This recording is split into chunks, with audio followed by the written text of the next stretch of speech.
Poštovani gledalci, dobrodošli na kanal Enciklopedija Katanika. Vi pratite još jedno izdanje serijala vezanog za biciklizam i ciklomehaniku, a u ovoj epizodi počinjemo sa projektom Giant Cadex 3, sezona 92-93. Dakle, bicikl karbonsko-aluminijumski, sva čvorišta su aluminijumska, a šipke su karbonske.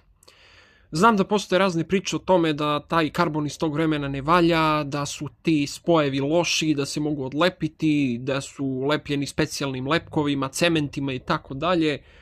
Međutim, mislim da je to malo prepumpana priča.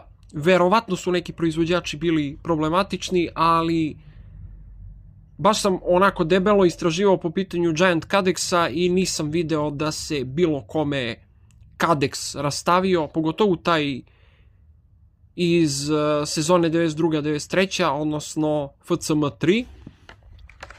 Pa pošto je on tako ljubičasto, sivkasto, znači sve boje ima, sve mi boje lepo stoje, nekako u duhu tog vremena sam našao i ove rogove, odnosno našao sam i mesto gdje će biti ugrađeni. Ovo su Transix rogovi iz Švajcarske.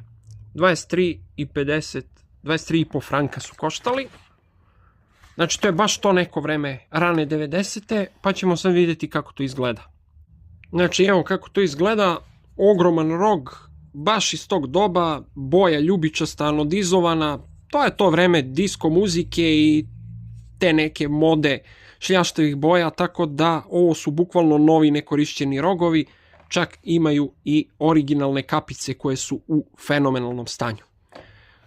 Toliko za sada, like, share, subscribe, pa se vidimo u nekom narednom videu. Prijatno!